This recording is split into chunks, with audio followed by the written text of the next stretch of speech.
Maraming salamat po sa mga sumusuporta sa ating munting channel Mitsuki Official.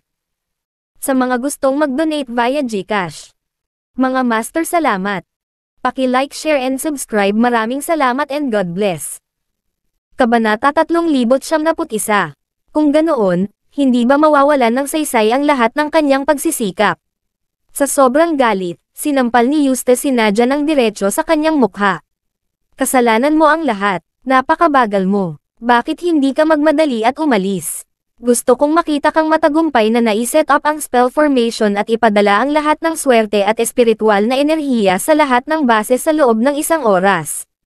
Oo, Young Lord. Ano pa ang masasabi ni Nadia? Hindi niya maiwasang isagawa ang kanyang utos ng masunurin. Kasabay nito, ang malaking bilang ng mga dayuhang bisita sa labas ng kapaligiran ay nakatingin sa ibaba. Nabigong harangin ng mga layer ng ulap ang kanilang paningin. Sandaling natigilan silang lahat nang makita ang kaguluhan sa ibaba. Nagsimula na ang pangalawang pagtaas ng enerhiya sa espiritual. Paano ito naging napakabilis? Sinisikap pa rin ng mga bigwig na basagin ang spell formation, ngunit ang pagtaas ng espiritual na enerhiya doon ay sumabog na. Natatakot ako na ang pagputok ng espiritual na pagtaas ng enerhiya ay matapos pagkatapos na masira ang force field ng spell formation. Ang mga bigwigs na sinusubukang basagin ang spell formation ay nagsimulang gumamit ng kanilang lakas. Samantala, ang ilang mga pangunahing sekta ay nagpababa ng mga grupo ng mga taong may mababang antas ng paglilinang, na parang naghuhulog ng mga dumplings sa kumukulong tubig. Yukon, gusali ng Jade. Nakalutang si Alex sa gitna ng Jade Building. Hindi siya iyon kundi ang natural na kababalaghan ng lugar na ito. Ang posisyong kinalalagyan niya ay ang pinakabuod ng spell formation ng Jade Building na may 18 spirit gathering array sa paligid nito. Inipon nila ang lahat ng espiritual na enerhiya at swerte at ipinadala ito sa posisyon ni Alex. Hanggat nasa ganoong posisyon siya, natural siyang lulutang sa hangin. Hindi pa ganap na na-activate ng Little Divine Phoenix ang mga patakaran ng Jade Building at medyo hindi na komportable si Alex. Isang napakalaking enerhiya ang dumaloy sa kanyang katawan. Ito ay masyadong mabilis at ang halaga ay masyadong malaki. Kung ang lakas ng kanyang pisikal na katawan ay hindi higit na mataas kaysa sa isang karaniwang tao, mabibigo siya na makayanan ang napakalaking pagdagsa ng enerhiya. Ito ay tulad lamang ng pag-iniksyon ng 1 toneladang tubig sa loob ng isang maliit na lobo. Magkakaroon lamang ng isang resulta, ang lobo ay sasabog. Huff, huff, huff. Ang 3,000 nascent soul sa katawan ay gumagalaw ng ritmo. Hindi tulad sa ilusyonaryong kaharian noon, ang 3,000 nascent souls ay nasa dating seed form pa rin. Hindi talaga sila nakabuo ng black and white lotuses. Lahat ng iyon ay peke. Ngunit ngayon, habang parami ng parami ang swerte at espiritual na enerhiya na natipon sa mga spell formation ng Jade Building, nagsimulang maramdaman ni Alex ang pagod. Ang kanyang mga meridian ay namamaga sa sakit at ang nascent souls ay nagsimula na ring mag-inflate. Napigilan ni Alex ang pagsalakay. Bakit matatakot ang isang tao sa kaunting sakit? Ang proseso ay tumagal ng isang magandang kalahating oras. Noon sinabi sa kanya ng Little Divine Phoenix na magsisimula na ang tunay na pagsubok. Whoosh! Nagsimulang umihip si Gales sa Jade Building, mga unos ng espiritual na enerhiya at swerte na ganap na pumuno sa katawan ni Alex. Poof! Sa isang iglap, napunit ang balat ni Alex at bumulwak ang dugo. Kay Mir's Divine Bone, activate. Yellow Obsidian Chi, sugpuin. Napaungo si Alex sa kaloob-looban habang desperadong kinurot si Chi. Sa sandaling iyon, si Eustace ay matagal nang naliligo sa tubig ng espiritual na enerhiya. Wala siyang pakialam kung kukumpletuhin pa ni Nadia ang spell formation, pero hindi niya ito masasayang ngayon.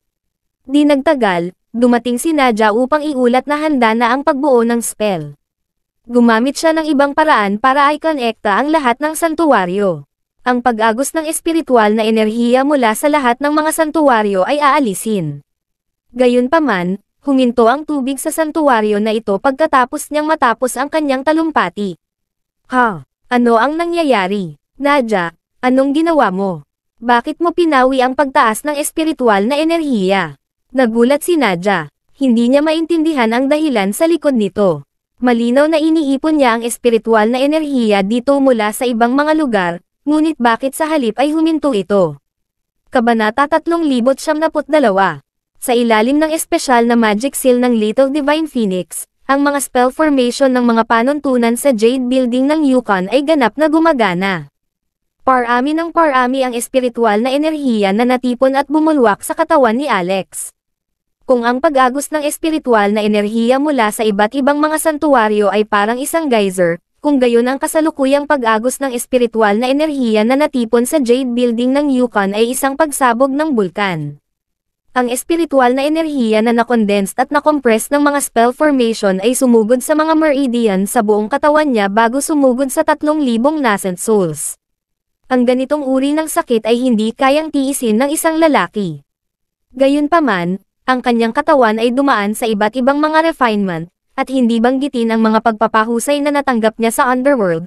Ang pagbubuhos ng true martial marrow ay nagbigay daan sa kanyang pisikal na katawan na makamit ang taas na hindi maabot ng maraming tao. Noong una, ang Little Divine Phoenix na nakatayo sa tabi ni Alex ay nag-aalala na hindi niya ito makayanan at samukan ng dugo sa lugar.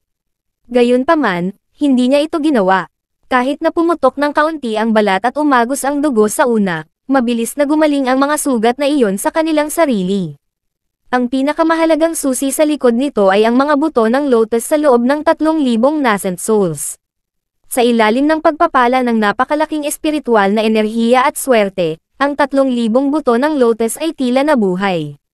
Nanginag sila sa mga embryo ng nascent souls at mabilis na hinigop ang enerhiya. Ang mga lotus pagkatapos ay lumago sa isang hindi kapani-paniwalang bilis. Asol na demonic lotus. Paano mo nakuha ang pag-aproba ng Blue Demonic Lotus? Bahagyang nagulat din ang Little Divine Phoenix. Napansin niya na sobra-sobra ang kanyang mga alalahanin. Sa paghusga mula sa rate ng pagsipsip, dapat na matiis ni Alex ang isang espiritual na pagtaas ng enerhiya na 10 beses na mas malakas. Kasabay nito, ang walang limitasyong espiritual na enerhiya ay nakuha patungo sa Jade Building. Ang mga pagtaas ng tubig sa lahat ng iba pang mga santuwaryo ay direktang pinutol, ngunit ang isa sa Yukon ay hindi nagalaw, kung saan naruroon pa rin ang pagtaas ng espiritual na enerhiya. Bukod dito, may ilang espiritual na enerhiya ang tumagas mula sa Jade Building at napunan muli si Yukon. Sa makatuwid, ang mga tao sa Yukon Sanctuary ay pinagpala. Naubos na nila ang Alex's Pills of Enlightenment kanina, at ngayon, walang limitasyong espiritual na enerhiya ang bumubulusok. Pagkatapos ng lahat, ang nakaraang pagtaas ng tubig ay naging maraming mga normal na tao sa mga magsasaka at gumagamit ng seikiko. Gayunpaman, iyon ay isang pampaganya lamang. Ang ikalawang pagtaas ng enerhiyang espiritual ay ang tunay na pangunahing kurso. Dahil sa pagligaw sa tubig ng espiritual na enerhiya, ang ilang mga tao ay sumulong kaagad pagkatapos ng kanilang mga antas ng paglilinang ay mabilis na lumago at nakalusot sa bottleneck.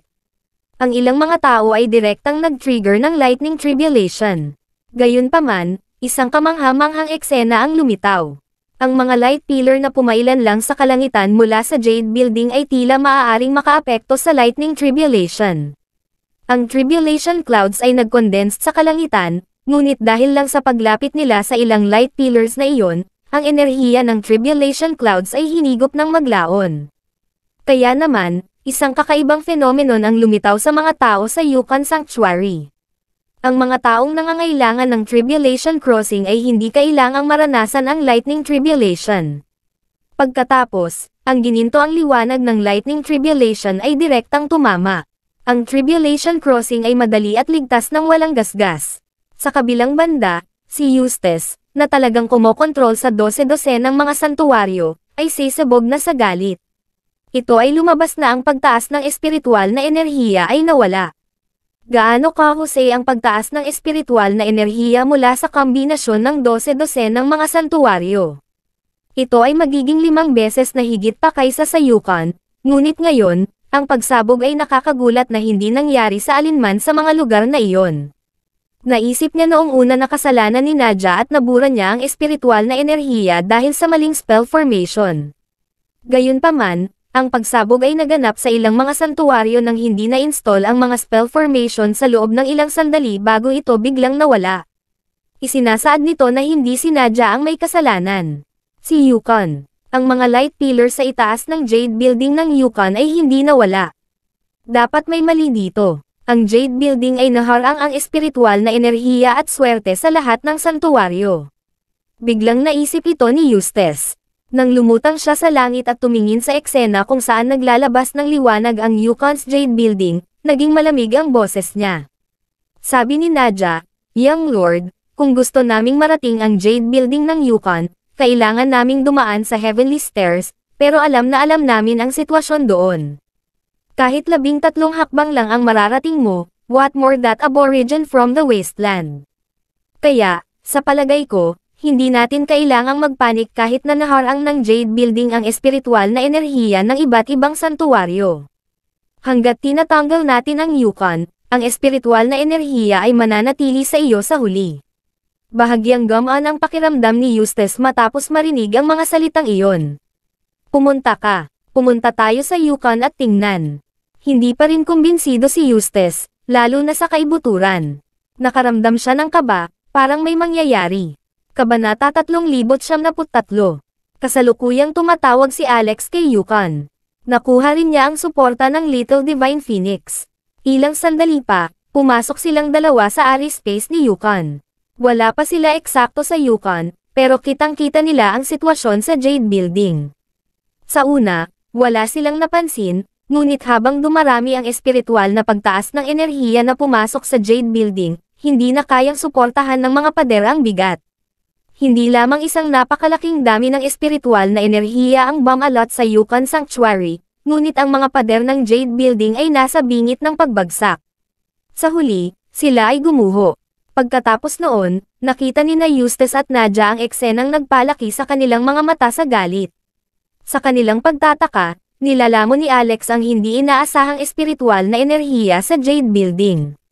Samantala, lumitaw din doon ang Little Divine Phoenix, na minamanipula ang spiritual energy tide at ipinadala ito kay Alex gamit ang kanyang kakaibang mga diskarte.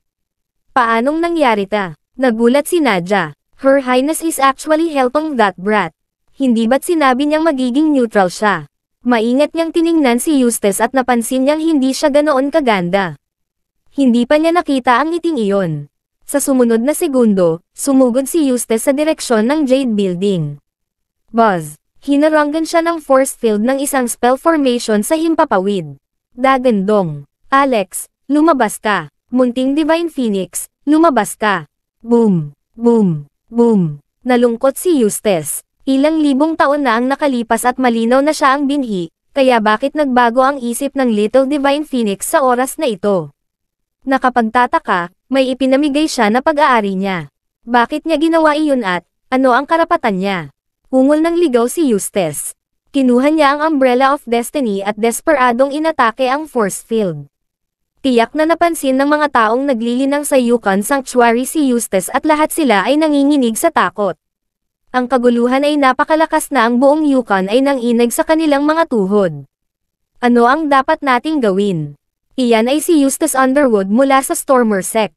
Ang kanyang paglilinang ay sadyang nakakatakot. Natatakot akong hindi magtatagal ang spell formation na ito.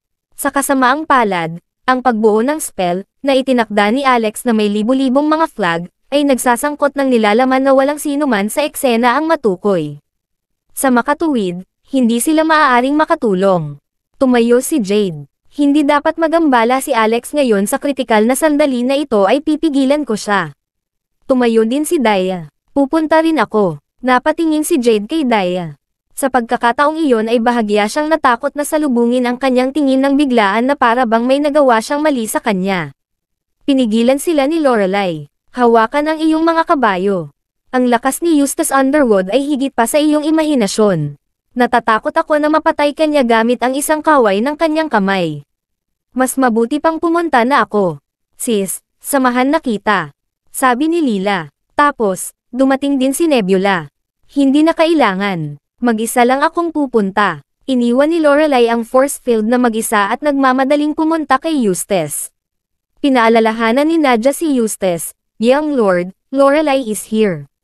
Saglit na hindi tumigil si Eustace sa pag-atake sa spell formation at nararamdaman na niya na medyo lumuwag ito. Puno ng pamatay na hangarin, sinulyapan niya si Lorelai. Patayin siya. Sumirit siya. Maya-maya, tumango si Nadja. Si Nadia ay palaging nasa par sa Lorelai sa mga tuntunin ng antas ng paglilinang. Noon pa man ay gusto niyang maging superior kay Lorelai. Ngayon, oras na para makipag head-to-head. Sis, inutusan ako ng iyang lord na patayin ka. Kailangan kitang patayin. Nagmamadaling tinungo ni Nadia si Lorelai. Dahil dito, casual na pinalo ni Lorelai ang isang palad at pinalipad si Nadia ng daan-daang metro ang layo, na agad na nagpa siya sa resulta ng labanan. Ikaw, nalampasan mo na. Kabanata 3074. Talagang nalampasan ni Lorelai. Para kay Alex, hindi mahirap ang kanyang likas na sakit sa puso. Hanggat maipapakita ni Lorelai ang sapat na katapatan, natural na malulutas ni Alex ang isyu niyang iyon ng bukas palad. At, ipinakita ni Lorelai ang kanyang katapatan ng disente. Kaya naman, pinagaling ni Alex ang kanyang sakit sa puso pagkatapos mag-concoct ng isang batch ng Pills of Enlightenment. Ang antas ng paglilinang ni Lorelai ay natigil sa bottleneck ng higit sa 2 milenyo dahil sa kanyang likas na sakit sa puso, ngunit ang kanyang akumulasyon ay mayaman at maaaring magamit kapag kinakailangan. Matagal na siyang umabot sa puntong dapat niyang lampasan. Sa pagkakataong ito, nalutas ang problema matapos siyang tulungan ni Alex na pagalingin siya. Kaya naman, natural na tataas ang kanyang cultivation level. Dati, siya ay nasa Heavenly Deity Realm. Ngayon, narating na niya ang kaharian ng Divine Monarch. Hindi lamang iyon, ang bawat pangunahing kaharian na lampas sa Incarnate Deity ay nahahati sa maliliit na kaharian, Beginner, Intermediate, Advanced, at Peak. Na-trigger pa lang ni Lorelai ang Lightning Tribulation. Gayunpaman, ang Lightning Tribulation ay direktang nawala dahil sa Jade Building sa Yukon. Ang pababang gininto ang liwanag ng Lightning Tribulation ay nagpalokso kay Lorelai sa kaharian ng Divine Monarch. Bukod dito, tumaas siya ng 2 antas ng magkasunod at lumampas sa Intermediate Divine Monarch. Si Nadia, na nasa Heavenly Deity Realm pa, ay natural na walang kalaban-laban kay Lorelai. Tama iyan. Nalampasan ko na. Si Lorelai ay sumulyap lamang ng walang pakialam kay Nadia, hindi kailanman nagustuhan ang dating pangalawang kapatid na ito dahil siya ay masyadong utilitarian. Madalas silang magkaaway dahil sa magkaibang filosofiya. Ang video na ito ay edited by Herban TV. Napahawak si Nadia sa kanyang dibdib at nakaramdam ng mahinang sakit. Higit pa rito, nanatili pa rin sa lokasyon ng kanyang energy core ang isang tipak ng espesyal na chi na pagmamay-ari ni Lorelai. Ang kanyang energy core ay selyado, na humahad lang sa pag-ikot ng kanyang chi sa oras na iyon. Kaya lang, wala na siyang paraan para lumaban muli. Labis na hinanakit si Nadia. Lorelai Arlie, ano ang ginawa mo sa akin? Walang pakialam na sinabi ni Lorelai, huwag kang mag-alala. Pinawalan ko lang kayo pansamantala ng combat power. Magkapatid kami, kung tutuusin. Hindi ko naisip na sirain ang iyong pagtatanim, ngunit huwag mo akong pilitin. Nang sabihin niya iyon, sa wakas ay tumigil si Eustace sa pag-atake sa force field. Sa halip, mabangis siyang lumingon at tinitigan si Lorelai. Ang kanyang malamig na titig na puno ng pagpatay na layunin ay agad na magpapakalat ng takot sa mga mata ng kanyang mga kaaway. Lorelai, kayong mga traidor na B** ay may lakas ng loob na makilala ako. Mula sa kanyang hitsura, alam ni Lorelai na ang kanyang paghihiganti ay imposibleng malutas. Sabi niya, Eustace, isipin mo na lang kung ano ang gusto mo. Ako, si Lorelai Arlie, ay may mga dahilan para sa aking pagpili. Ang batang Panginoong kinikilala ko ay palaging binhi. Ito rin ang orihinal na intensyon ng pangako ko sa isang tao. Noong ikaw ang binhi, ang taong pinili kong sundin ay ikaw, ngunit ngayon, hindi na ikaw ang binhi. Ang binhi ay ibang tao. Pagkatapos, natural na kailangan kong ihatid ang tunay na binhi. Bushti. Umungol si Eustace, sino bang nagsabing iba ang binhi? Ako ang binhi. Isa akong mabait na binhi. Tanong ni Lorelai, kung gayon, bakit si Alex Rockefeller ang pinili ng kanyang kamahalan, ngunit hindi ikaw? Mabangis na sulyap ni Eustace sa direksyon ng Jade Building. Iyan ay dahil siya ay bulag. Ngayon na ang mga bagay ay umabot na sa ganoong punto, nais ni Eustace na iwaksi ang lahat ng pagkukunwari ng kabaitan. Sa huli, ito ay dahil ang kasalukuyang Eustace ay hindi natatakot sa Little Divine Phoenix. Natigilan si Lorelai. Sa hindi inaasahang pagkakataon, parang pinagalitan ni Eustace ang Little Divine Phoenix sa harapan niya. Matapang talaga siya. Hindi ba siya natatakot na maparusahan ng Little Divine Phoenix? Eustace Underwood, how dare you offend Her Highness? Tanong ni Lorelai. Haha, haha, nakakasakit. Karapat-dapat ba siya? Sinulyapan ni Eustace ang Little Divine Phoenix sa Jade Building. Tumingin siya kay Lorelai. Be asterisk, mas mababa ka sa kanya. How dare you abandon me, the seed, and hook up with some unknown guy? Sa tingin mo kaya mo akong makitungo pagkatapos na lumipat sa ad na Divine Monarch? Anong pangarap ng tubo? Ngayon, ipapakita ko sa iyo kung ano ang hitsura ng isang tunay na Divine Monarch. Akmang sasalakayin ni Eustace si Lorelai. Nag-defensive din si Lorelai. Noon sinabi ng Little Divine Phoenix kay Eustace, Eustace Underwood, mawala ka ngayon. Huwag mong saktan ang sarili mo dahil sa sarili mong pagkakamali. Tumingin si Eustace sa Jade Building na may nakakatakot na ekspresyon. Little Divine Phoenix, sino ang sinusubukan mong takutin? Sa tingin mo hindi ko masasabi. Matagal ka nang naging masamang babae. At saka, wala kang pisikal na katawan. Hindi na ito sinaunang panahon ngayon. Ang League of Cultivators ay nawasak, ang Stormer Sect ay nawasak, at ang iyong mga magulang ay matagal nang namatay. Isa kang buhay na patay na halos hindi makaligtas. Ano ang maaari mong gawin sa akin?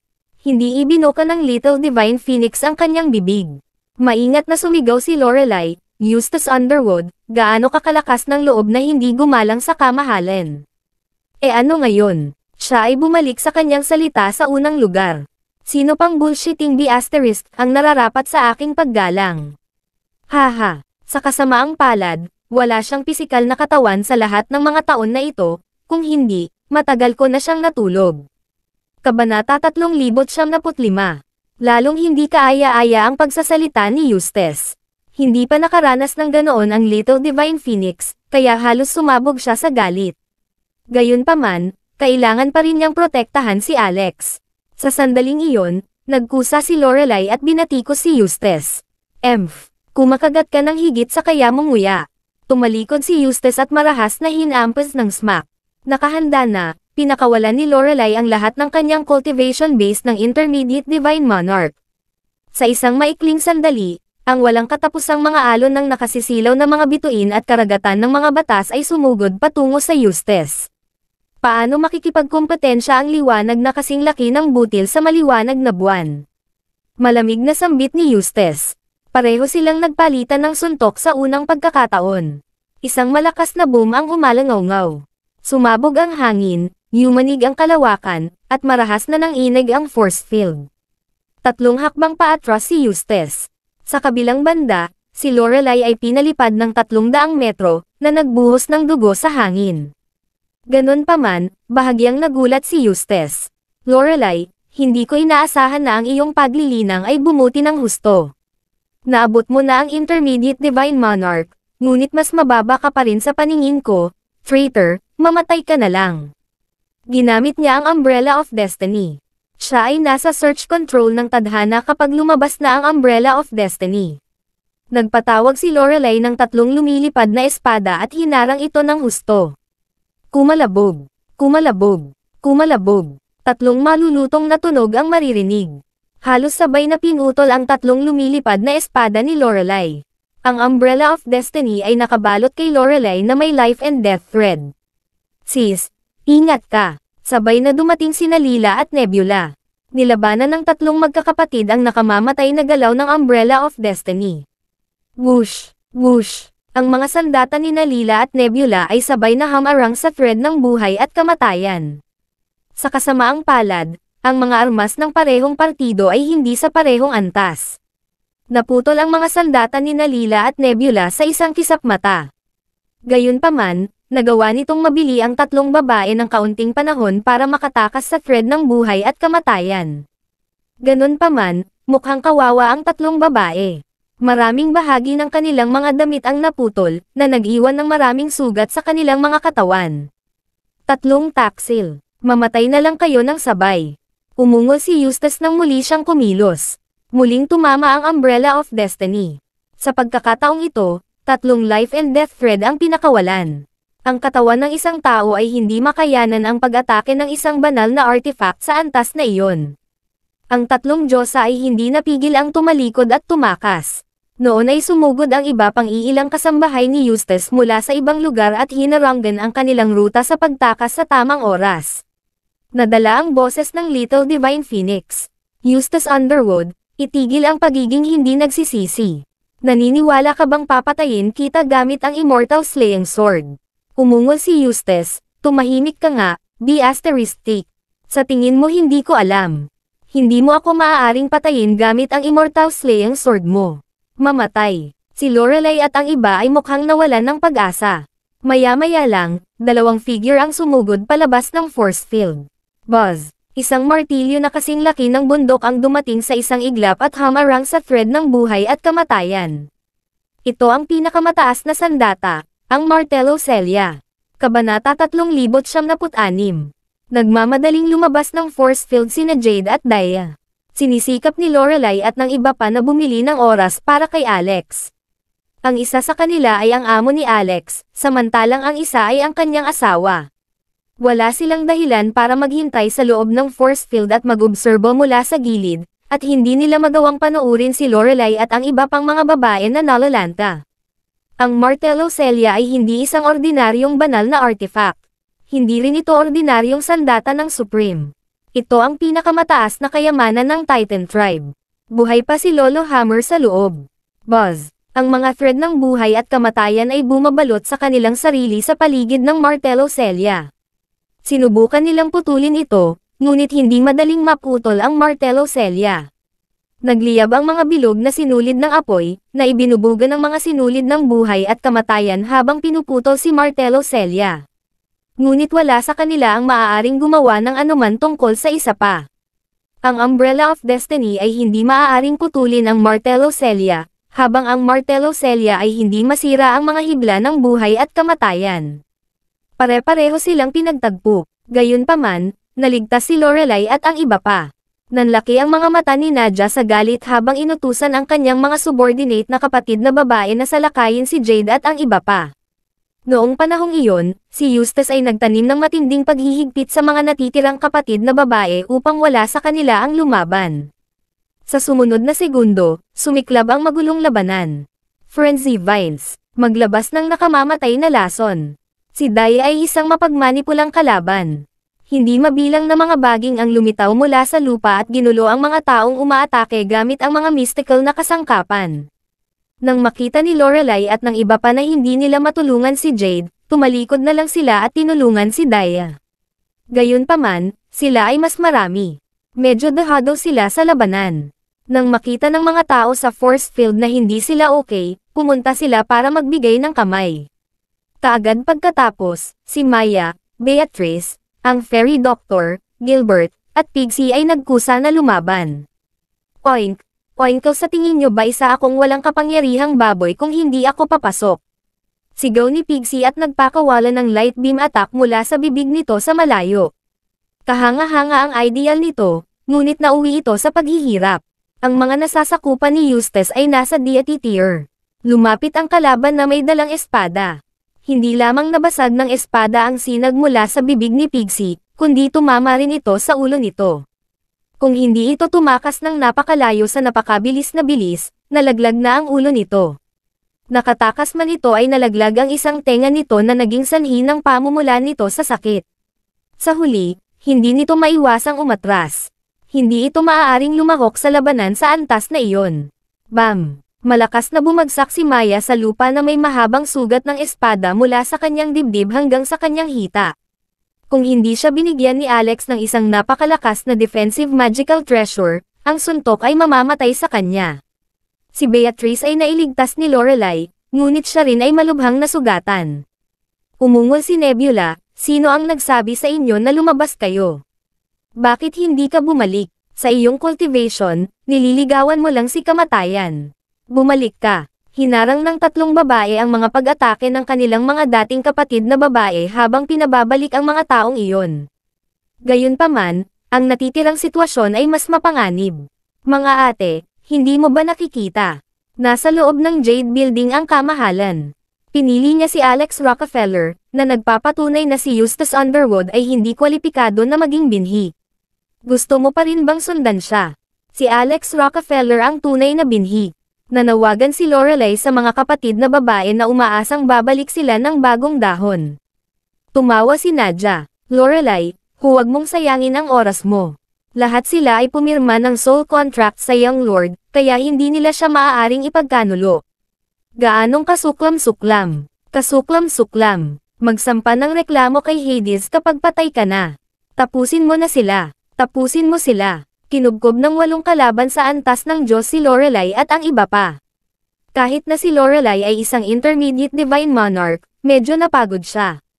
Sa kabilang banda, sina Lila at Nebula ay nagpupumilit na suportahan ang kanilang sarili. Mayroong ilang mga pagkakataon na maaaring patayin ni Lorelai ang mga kalaban, ngunit talagang hindi niya ito magawa at itinapon ang laro ng maraming beses dahil sila ay dating mabubuting kapatid na babae. Gayunpaman, nangyari ang trahedya sa sandaling iyon. Poof! Hindi nakaiwas sa oras, tinusok ni Lila ang kanyang lalamunan ng espada ng kalaban. Sa katunayan, hindi pa rin siya mamamatay sa ganoong paraan. Kabanata 3097. Nagulat si Lorelai. Lila, ang lakas ng loob mo talagang pumatay. Gayunpaman, isang kapatid na babae mula sa kabilang panig ang sumagot sa kanya sa pamamagitan ng paglagos sa puso ni Lila gamit ang isang espada. Ilang beses pa niya itong pinaikot.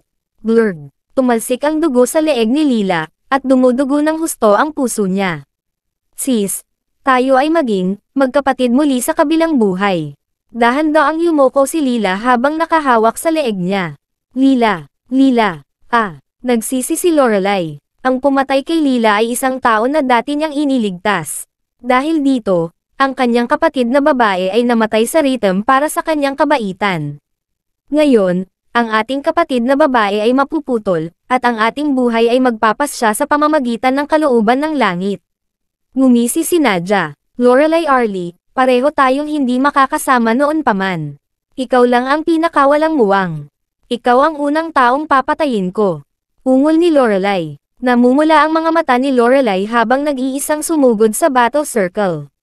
Ang video na ito ay edited by Herban TV. Natarante si Nadja at mabilis na napaatras habang sumisigaw, harangin mo siya. Harangan siya. Batang Panginoon, iligtas mo ako. Sagipin mo ako. Sa pagkakataong iyon, hindi na nakayanan ni Eustace ang sarili. Natigilan siya. Masasabi niya na ang cultivation ni Jade ay mas mababa kaysa sa kanya, ngunit ang bangis ng babaeng ito ay parang isang prehistoric beast. Ang lakas ng kanyang katawan ay lampas sa kanyang pangunawa. Lalo na si Martello Celia ay lubhang nakakatakot. Gayunpaman, hindi niya alam iyon. Si Lolo Hammer sa loob ni Martello Celia ay personal na pumasok. Boom! Boom! Boom! Nawasak ang mundo at nabasag ang espasyo. Nagulat ang Little Divine Phoenix sa ganoong sitwasyon ng labanan. Nagawa ni Jade na kumapit ng napakatagal sa ilalim ng atake ni Eustace ng buong lakas. Namula si Gilbert, na bumalik sa force field, nang maalala niya kung paano siya lumabas at muntik nang mapatay. Tila may malaking pagkakaiba sa kanilang dalawa. Kahit na, sigaw ni Lolo Hammer sa tenga ni Jade. Lassie, hindi ko na kaya. Malapit nang gumuho ang pagod kong matandang katawan. Ang sandata sa kamay ng lalaking ito ay sobrang komplikado. Isa rin itong pinakamataas na sandata, na idinisenyo upang pigilan ang aking uri. Ako ay Otrez. Mag-iingat ka mag-isa. Whoosh! Nakatakas si Lolo Hammer. Agad na bumagsak ang lakas ng Martello Celia. Nasa limitasyon na si Jade matapos suportahan ang sarili sa loob ng 5 paghinga ng oras. Bam! Ang Umbrella of Destiny ay tumama sa espada. Ang Martello Celia ay malakas na hamampod sa kanyang katawan, pinalipad siya ng ilang daang metro, na nagbuhos ng dugo bago nahulog sa isang kagubatan. Hindi na siya lumabas ulit mamaya. Dagandong. Inilabas ni Eustace ang kanyang panlulumo sa isang dagandong matapos talunin si Jade. Dahil dito, nakita niya si Lorelai na pinugutan ng espada si Nadja pagkatapos iikot ang ulo. Lorelai Arlie, may death wish ka. Galit na galit si Eustace at gustong patayin si Lorelai gamit ang Umbrella of Destiny na hawak niya. Nang ang magkabilang panig ay 1 kilometro ang pagitan, pinakawalan niya ang mga layer ng buhay at kamatayan, na pinutol ang espasyo. Sis, tumakbo ka dali. Malakas na paalala ni Nebula. Nagmamadali siyang lumapit at gusto niyang humingi ng tulong, ngunit pinalibutan siya ng kanyang mga dating kapatid na babae. Isang espada ang tumama sa tiyan ni Nebula. Ang isa pang espada ay tumama sa hita ni Nebula. Nebula Finley, kami ang mga kaalyado ng Young Lord. Maawa lang kami sayo. Dapat kang mamatay ng payapa. Isang babae ang naglaslad sa leeg ni Nebula gamit ang isang espada. Dagandong. Sa sandaling iyon, narinig ang alulong ng dragon, at isang berdeng ilaw ang kumislap. Isang figure ng dragon ang biglang lumitaw sa tabi ng Nebula at mabangis na hinawakan ang talam bago inagaw ang espada. Pagkatapos ay nawala ang dragon sa isang iglap. Naging babae ito at nilaslas ang leeg ng kalaban bilang ganti. Isang taong malinaw na nakakita sa hitsura ng babae sa loob ng force field ay bumulalas, hindi ba, apo ni Senior Cedric? I think I remember her name is Esmeralda Campbell, tama ba ako? Kabanata 3078. Esmeralda Campbell. Paano siya magiging Esmeralda Campbell? Napatulala ang lahat sa Yukon Sanctuary. Noong nasa Mount Dragon Tiger pa sila, minsang nanatili sina Esmeralda at Cedric ng 3 araw. Kaya naman halos lahat ay kilala siya. Gayunpaman, sino ang mag-aakala na ang kanyang antas ng paglilinang ay napakataas? Pinugot niya ng espada ang isang kalaban sa antas ng Diyos. Nang makita ng ibang mga subordinate na kasambahay si Esmeralda, na sumulpot, ay napakasama, sumuko na sila sa Nebula. Nakahilera sila, naghahanda na harapin siya. May nagtanong, sino ka? Sinusubukan mo bang lumaban sa Stormer Sect? Ngumisi si Esmeralda. Hindi kayo maaaring kumatawan sa Stormer Sect. Dahil malapit nang makatakas, nagtanim lamang ng galit si Esmeralda sa grupo ng mga dating kapatid na babae. Tinakpan niya ang sugat sa kanyang tiyan at lumunok ng isang dakot ng mga table task bago siya matigas na sinabi, "How dare you proclaim yourselves as members of Stormer Sect?" Nasa loob ang kamahalan. Si Eustace Underwood ay makasalanan sa tahasang paninirang puri sa kataas-taasan.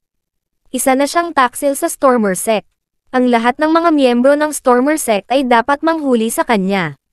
Paano naman kayo? Kinakampi mo si Eustace Underwood at nagsanib puwersa para harapin ang kataas-taasang kataas-taasan, pero wala kang kahihiyan para sabihing miyembro ka ng Stormer Sect. Sinabi ng isang babae, ang bawat isa ay naglilingkod sa kanyang sariling Panginoon. Wala na tayong masasabi pa. Napatingin si Esmeralda sa direksyon ng Jade Building. Sa susunod na segundo, sinimulan niya ang isang sideswipe. Bam! Isang babae na nahuli ng bantay ay pinalipad sa pamamagitan ng kanyang smack. Kasabay nito, sinabi niya kay Nebula, pumunta ka sa force field. Si Nebula ay ipinadala ni Esmeralda sa force field bago siya magkaroon ng pagkakataong magtanong tungkol sa pinagmulan ni Esmeralda. Pagkatapos, nakita niyang sumugod si Esmeralda patungo kay Eustace. Sa sandaling iyon, si Lorelai ay napapaligiran ng mga panganib. Hinarap niya si Eustace ng mag-isa, ngunit ang kanyang cultivation realm ay mas mababa kaysa sa kanya. Ang paglilinang ni Eustace ay 2 maliit na kaharian na mas mataas kaysa kay Lorelai. Dinaig siya ng Umbrella of Destiny. Ang lakas ng pakikipaglaban ni Eustace ay tumaas ng husto sa tulong ng isang pinakamataas na sandata ng ganoong kalibre, samantalang ang ilang natal na mahiwagang kayamanan ni Lorelai ay mas mababa. Wala man lang siyang gamit na sandata. Hindi nagtagal, siya ay nasa isang mahirap na kalagayan habang sila ay nagpapalitan ng suntok. Wham! Natambas si Lorelai sa ere. Nagsuka siya ng dugo sa hangin. Gayunpaman, na-activate na niya ang pinakabagong skill na natutunan niya, ang Winds Ian, at sinubukan ang kanyang makakaya na paalang bisa ang pag-atake ni Eustace gamit ang vortex ng hangin. Kahit na ganoon, siya ay nasugatan pa rin ng husto. Ang kanyang katawan ay halos maputol, at ang kanyang mga panloob na organo ay lumikas. Pagkalapag niya sa lupa, patuloy siyang nagsusuka ng dugo. Boom! Napatapak si Eustace gamit ang isang paa, tinutukan ang leeg ni Lorelai. Sinubukan niyang tadyakan hanggang mamatay. Bagyo. Lubhang nilabanan siya ni Lorelai at nagpatawag ng super hurricane na naglalaman ng mga batas ng hangin. Ito ay 10 beses ang lakas ng isang Category 5 na bagyo. Ang hangin nito ay mas matalas kaysa sa isang talam habang ito ay naghiwa sa Eustace. Sinamantala niya at umiwas ng ilang daang metro. Boom! Boom! Boom! Pagkatapos ng tuloy-tuloy na pagsabog, ang cyclone ni Lorelai ay biglang nabasag ni Eustace. Pagkatapos ay naglakad siya patungo sa ginugol na puwersa, si Lorelai, isang hakbang sa isang pagkakataon. Lorelai Arlie, naisip mo na ba ang katapusan ng araw na ito nang ipinagkanulo mo ako? Bibigyan kita ng pagkakataon dahil pinagsilbihan mo ako sa loob ng 3,000 taon, tuhod. Magsisi at maging alipin ko. Ako na ang magiging Supreme Master mo simula ngayon. Umiling si Lorelai. Eustace Underwood, mas masama ka sa amo ko. Ang iyong Panginoon. Yung Rockefeller brat. Isa lang siyang piece of S***it. Haha. Ang ginawa mo lang ay mabuhay ng mas matagal kaysa sa kanya. 28 pa lang ang master ko ngayong taon. Ang tagal ng kanyang pagtatanim ay mas maikli pa, wala pang 5 taon. Kaya mo bang makipagkompetensya sa kanya? Naniniwala akong madali kanyang year-okan ng 5 taon pa. Ito rin ang dahilan kung bakit nagustuhan ng kamahalan ang aking Panginoon. Haha, ano ngayon? Wala na siyang 5 taon dahil mamamatay siya ngayon. Kahit ang Little Divine Phoenix ay hindi siya mailigtas. Habang nagsasalita si Eustace, itinaas niya ang Umbrella of Destiny at itinutok sa ulo ni Lorelai. Noon lang, bigla niyang naramdaman ang paparating na krisis na nagmumula sa kanyang likuran. Walang pagdadalawang isip, agad niyang sinugod ang kanyang likuran na may hawak na Umbrella of Destiny. Kumalabog. Ang Umbrella of Destiny ay parang nabangga sa metal. Kabanata 3099. Nang lingunin niya, nakakagulat siyang nakakita ng berdeng buntot. Napakalaki nito. Inangat ni Eustace ang kanyang ulo, para lamang matuklasan ang isang berdeng dragon. Hindi. Isang malaking berdeng ahas na demonyo ang lumitaw sa kanyang likuran. Ito ay talagang isang ahas. May 2 umbok sa ulo nito, pubescent horns. Ipinakita nito na ito ay umuusbong patungo sa estado ng isang baha na dragon ngunit hindi pa kompleto. How dare a snake demon run rampant before me? May death wish ka talaga. Nagalit si Eustace at nagulat na ang Umbrella of Destiny ay isang supreme weapon.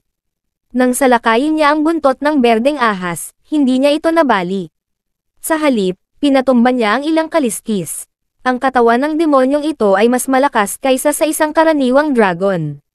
Whoosh! Ang berdeng ahas ay biglang nag-transform sa isang babae. Siya ay walang iba kundi si Esmeralda Campbell. Habang kumikislap ang berdeng ilaw sa kanyang kamay, lumitaw ang isang berdeng jade hairpin. Ang jade hairpin pagkatapos ay nag-transform sa isang mahabang berdeng espada. Malalaman lang natin kung sino ang unang mamamatay pagkatapos ng laban. Mamatay. Kumakagat ka ng higit sa kaya mong nguyain. Galit na galit si Eustace na may demonyong ahas ang nang-ahas na maglunsad ng preemptive attack sa kanya. Itinaas niya ang Umbrella of Destiny na may malabahagharing mga hibla ng buhay at kamatayan. Libu-libong lumilipad na espada ang bumaril mula sa mga tadyang ng payong at lumipad patungo kay Esmeralda habang pinupuno nito ang kalangitan. Ang berdeng jade hairpin sword sa kamay ni Esmeralda ay gumalaw ng ritmo. Kahit na 10 talampakan ang lapad ng mundo, sasamahan ako ng berdeng hairpin. Slash! Ang espada ni Esmeralda ang nag-trigger ng batas ng mundo at hinati ang kalangitan sa kalahati. Pinutol niya ang espada. Winasak ang lahat ng lumilipad na espada ni Eustace ng sabay-sabay. Ang mga thread ng buhay at kamatayan ay nawala din sa suntok na iyon. Nagulat si Eustace. Mula sa pag-atake ni Esmeralda, naramdaman niya ang kapangyarihan ng mga batas na naiiba sa dimensyong ito. Ang lakas ng espada ay talagang napakahusay. Pagkaraan ng 2 hakbang paatras, tumingin si Eustace kay Esmeralda at nagtanong, "Sino ka?"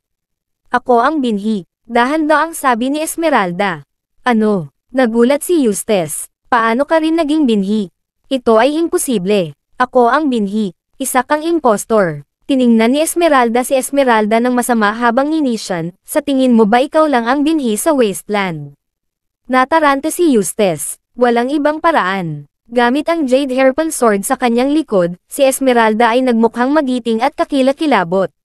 Pagkatapos ay itinaas niya ang kanyang Snow White na baba at nginisyan. "Masyado kang mapangahas. Akala mo ba ikaw lang ang binhi? Tingnan ang mga magsasaka na nagtatanim ng mga gulay. Isa lang ba ang itatanim nila? Ano ang mangyayari kung ang isa ay mamatay?" Nanlaki ang mga mata ni Eustace. "Anong ibig mong sabihin? Ikaw at ako ay hindi lamang ang mga buto, ngunit mayroon pang higit pa." Tumanggaw si Esmeralda. "Siyempre. May isang binhi sa bawat santuwaryo. Napatulala si Eustace, maging si Lorelai, na nakaligtas sa kabutihang palad ay natulala rin. Mukhang nabigla rin ang Little Divine Phoenix, na nasa Jade Building pa rin ng Yukon. Maliwanag, hindi niya alam ang katotohanan. Hindi ako naniniwala sa'yo. Hindi ko. Ako lang ang tunay na binhi sa Wasteland. Lahat ng iba ay peke. Tuloy-tuloy na sigaw ni Eustace na hindi makayanan ang katotohanan. Maya-maya lang, may sumugod na lalaki habang nakasakay sa lumilipad na alak. Siya ay napakataas na cultivation at halos kapantay ni Eustace. Pagtingin kay Eustace, sinabi niya, "How dare you call me a fake? Bakit wala tayong laban?" Ang salitang KK, ay iuukit sa noo ng natalo. Maglakas loob ka bang makipagkumpetensya? Kabanata 3100. Sino ka? Anong karapatan mong ipaglaban ako? Masungit ang tingin ni Eustace habang nakatitig sa lalaking nakawingboard. Bagamat pare-pareho ang antas ng kanilang paglilinang, lubos na nagtitiwala si Eustace. Nasa kamay niya ang Umbrella of Destiny kasama ng maraming trump card. Siguradong mapapabagsak niya ang lalaking ito sa loob ng 5 minuto. Isang binhi. Lahat kayong mga pekeng buto ay kailangang magbigay sa akin. Pagdating ng panahon, lahat kayo ay magiging mga alipin ko. Iniisip niya ang isang tiyak na posibilidad sa isang kapritsyo. Kukunin niya ang lahat ng tinatawag na mga buto mula sa ibang mga santuwaryo at pipirmahan ang mga ito ng soul contracts para gawin itong mga alipors niya. Pagkatapos, ang kanyang lakas ay tataas ng husto, at gagawa siya ng isang hindi magagapi na koponan upang magwalas sa buong Amerika.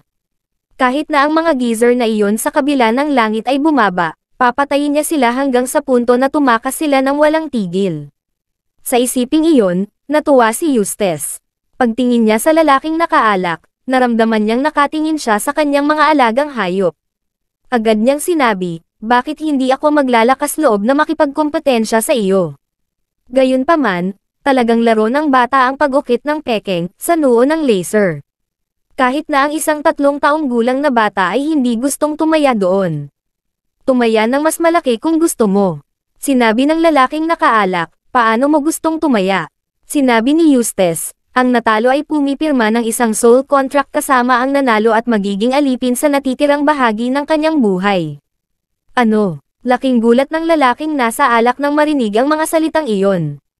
Sa kanyang pagtataka, napakalaking taya ang inilagay. Ito ay magiging masyadong peligroso. Walang sinabi si Esmeralda. Sinusukat din niya ang lalaki sa alak dahil hindi pa niya nakita ang lalaking ito. Iba-iba ang binhi ng bawat santuwaryo. Ang lahat ng mga ito ay karaniwang nagtago sa mga ipinagbabawal na lugar ng mga santuwaryo at nakatuon sa paglilinang, kaya wala silang pakikipag-ugnayan sa isa't isa. Karamihan sa kanila ay hindi pa nakaalis sa mga santuwaryo sa nakalipas na 3 milenyo. Wala rin siyang ideya sa pagkakakilanlan ng lalaki o pinagmulan nito. Noon ay may dumating na ibang tao na lumilipad sa langit.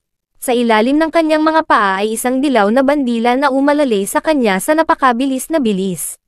Ang dumating ay isang hindi pangkaraniwang gwapong binata na nakasuot ng sinaunang damit na may kumikislap na mahabang buhok, na nagmumula sa vibe ng archaic vicissitudes sa buong katawan niya.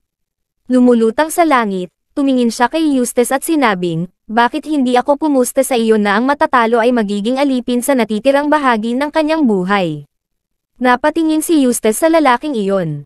Pakiramdam niya ay pamilyar siya matapos siyang pagmasdan ng mabuti. Sa huli, nakilala niya ang lalaking iyon. Nang mga oras na iyon, nanginginig ang buong katawan niya. "Ikaw ay," ang batang sectmaster mula sa Warren's Heavenly Palace, si Nikolai Jovorich. Ngumiti ang lalaki, "I never expected na may makikilala pa pala sa akin sa mundong ito. 3,000 taon na ang nakalipas. Ito ang aking unang pagkakataon na lumabas sa Abbot Mountain." Panipi, "Ikaw ba talaga si Nikolai Jovorich?" Natulala talaga si Eustace. Ito ay dahil sikat na si Nikolai noong unang panahon. Siya ang nag-iisang anak na lalaki ng maalamat na sectmaster ng Warren's Heavenly Palace, si Rosetta Jovorich. Si Rosetta ay namuno sa Heavenly Palace ni Warren sa kabuoang 8 milenya, at siya pa rin ang sectmaster hanggang sa huling bahagi ng unang panahon. Ayon sa alamat, ang ama ni Nikolai ay isang hari ng mga Diyos. Si Rosetta ay namuno sa Heavenly Palace ni Warren sa loob ng 8 milenyo, ngunit walang nakakaalam na siya ay nagkaroon ng isang lalaki. Nanganak siya ng walang dahilan na para bang nagal-ihi siya sa hangin.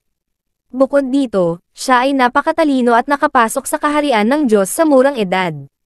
Noong si Nikolai ay laganap sa mga nakababatang henerasyon, si Eustace ay naglalaro pa rin ng mga larong pambata. Nagtago pala ang lalaking ito sa Abbot Mountain. Isa rin siya sa mga binhi. Kung ganoon, ilang bigwig na tulad nila ang nakatago pa sa wasteland. Hindi nang ahas si Eustace na tanggapin ang laban sa harap ng taya ni Nikolai. Forget what they doing, keep on